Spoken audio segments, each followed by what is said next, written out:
Drag Race is back with season 18, and we have so much to get into. From seasoned queens to family rivalries and an iconic guest judge. If you're new here, hi, I'm Charlize Martin, your Liberian American Princess, and this is the LAP podcast. First thing they did this season was they made the power go out for some reason. I still don't know why.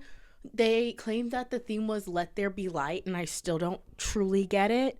However, I did enjoy the scene between Bob the drag queen, Kimchi, and who else was there? Mother Raja, how could I forget? So first in the workroom is Mother Athena Dion, who is apparently the queen of Miami, and everybody just knew her right out the gate. I found that to be very interesting. I liked this classic, it gave to me Versace, so kind of very much on the theme of Miami. Yeah, it was this black and gold look. Cute. Next we have Can You Please Her, and I hadn't seen this queen before. The first thing that came to my mind was she looks so much like Lizzo, and then she said that she was a Lizzo impersonator, and I was like, I see it. Then we have Nene Coco, and I loved her tagline. That was one of my favorites. Our DIY queen, who has a day job as a mechanical engineer, and the look was giving club kid to me. I don't know if anybody else was getting that, but I was. Next we have Discord Adams, which is a total punk rock star diva. It was giving that with all of the plaid influences. I did as a Jersey girl, I enjoyed the bump. I enjoyed the voluminous hair. I enjoyed it. Next we have Mia Starr, the dancing diva. And when I got online, everybody kept on saying that she looked like Selena S titties, and I couldn't unsee the resemblance. It's uncanny. Next we have Didi Fuego, a New York queen, and this is the part in the show where they let us know that this is an older girl season, so no longer are we dealing with the girlies that are only have been doing 6 months in drag, 2 years in drag, 3 years in drag. No, these queens are seasoned, and I'm here for it. Next up we have Juicy Love Dion, and the nuances of that following scene right after is not lost on me. And I do love this queen, and I am biased because of course I like the young pretty one who is a dancing diva. Of course, those are the kind of queens that I tend to go for, that are tend to be my favorites in a season. If you're new here, you're going to sense that theme. Those are just the kind of queens that I gravitate towards when it comes to female impersonators, and I think that's because that's who I am as a woman. So of course when I see somebody doing that, I'm like, oh my gosh, me.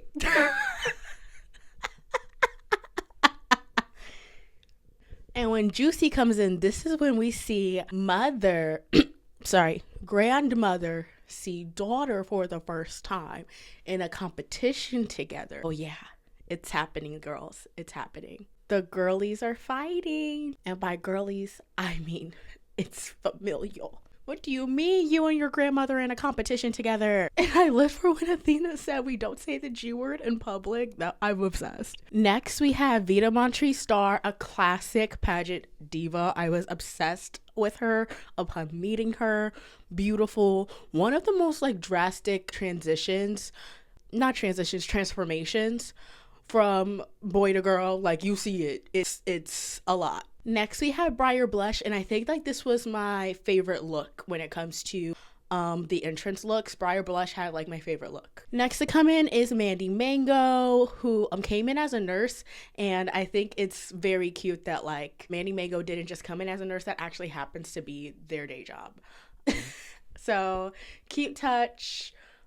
Yeah, a Philly queen. So there's that. A lot of people are coming for Mandy Mango online for not having a good look ever, for real. And I'm not gonna lie, I see it, it's a struggle. And the thing is that Mandy Mango is just so naturally pretty, and I think that's why it's frustrating, because it's there, everybody sees the potential, and we just want her to see it for herself, and I'm just gonna leave it at that. Next we have Sierra Miss, which is our sci-fi queen, who is originally from Indiana and has a sober journey, which I really did appreciate. After that we get into Mikey Meeks, who is from Orlando, Florida, and is a hosting queen.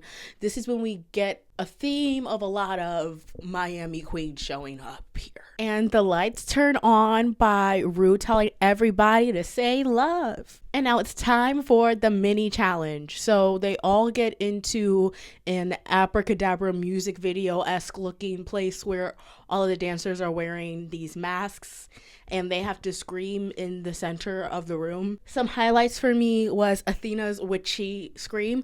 I also thought it was funny when RuPaul said that Nene Coco resembled Alyssa Edwards, but like said Alyssa's name wrong. I thought that was funny. I think RuPaul called Alyssa Alicia. Another thing was the fact that Nene Coco sounded like she was going through puberty during her screams. Kenya Please Her took them to church, in my opinion. And then Mikey was my personal favorite with her comedic take to the challenge. However, RuPaul chose Kenya Pleaser as the winner of the mini challenge. Then they get into D-Drag.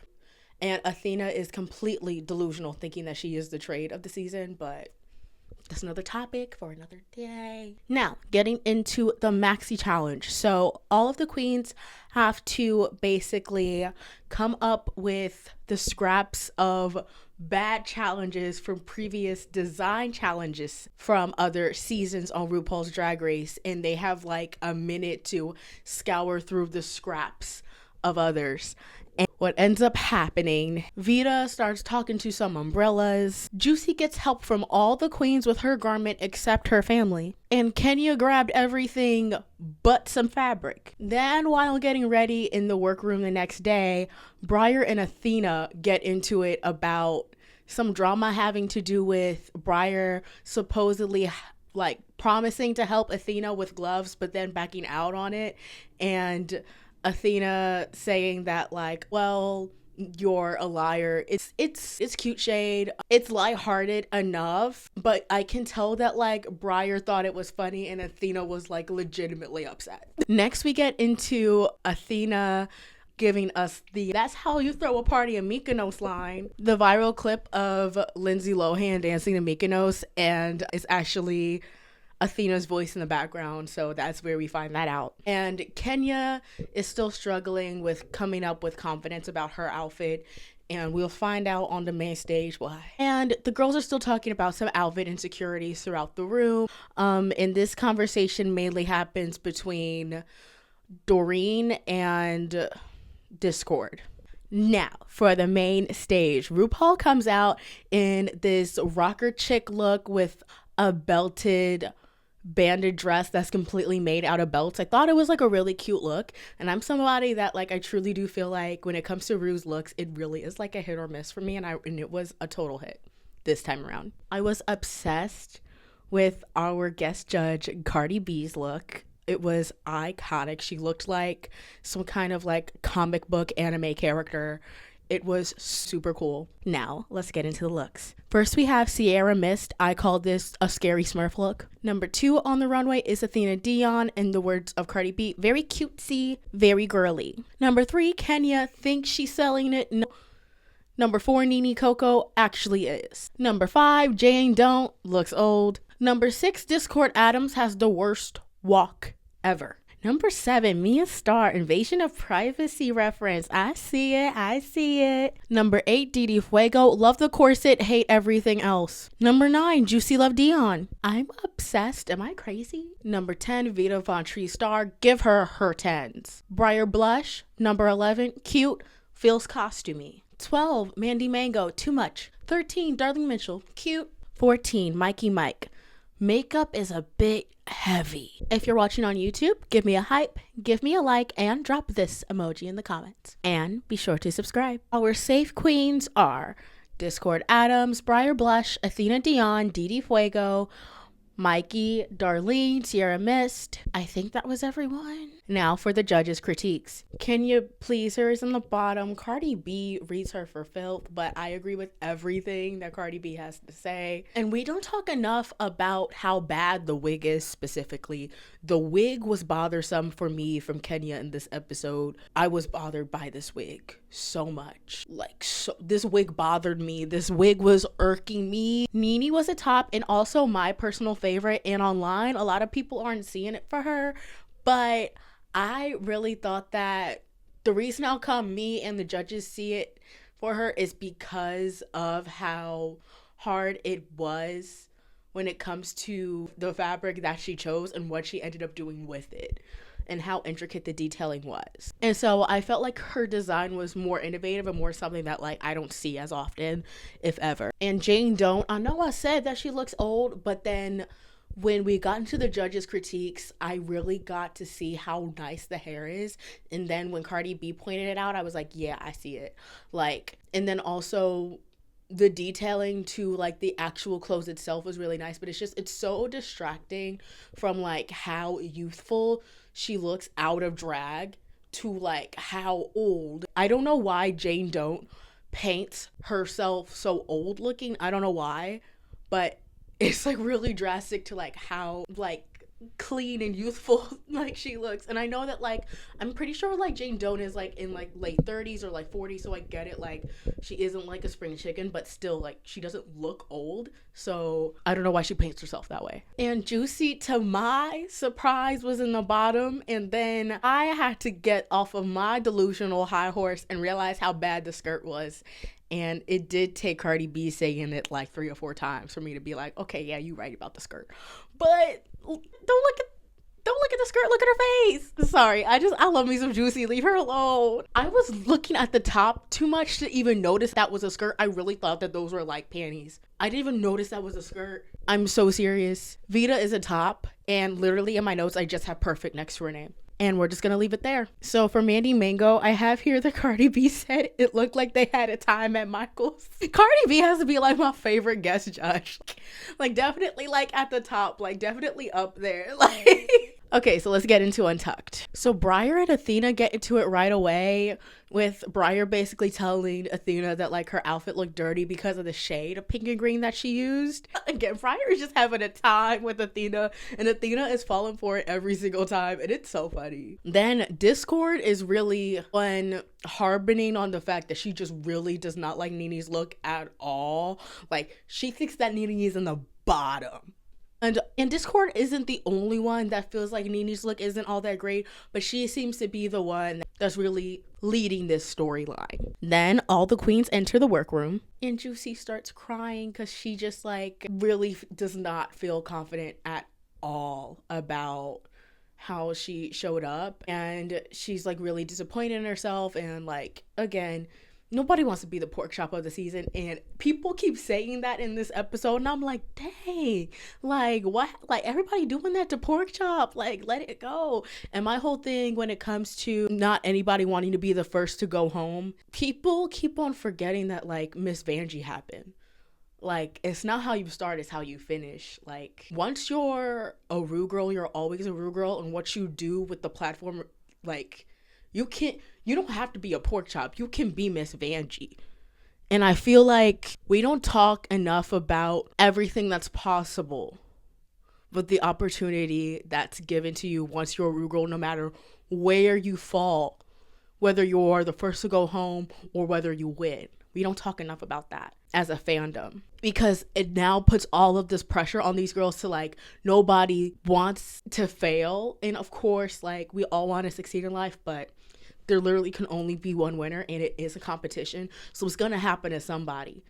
And you can't allow yourself to constantly be controlled by anxiety. And you are where you are. So grow from where you are. Don't just live in the fear of not wanting to be bad.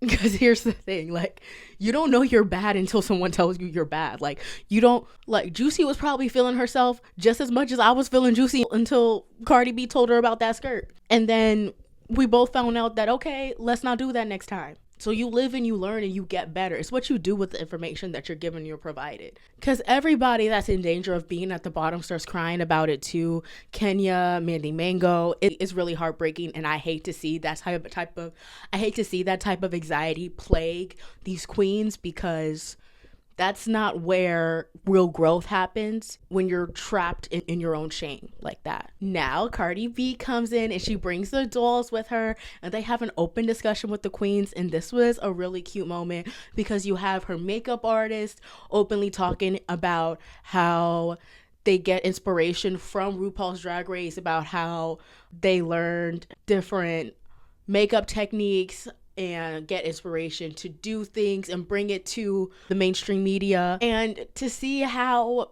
branding works and how everybody influences everybody, and to just see how the appreciation for drag is openly celebrated by Cardi and her team. Now, I understand that 94% of you guys aren't subscribed. So what are you doing? Hit that subscribe button. I'll wait. I'm gonna take this sip.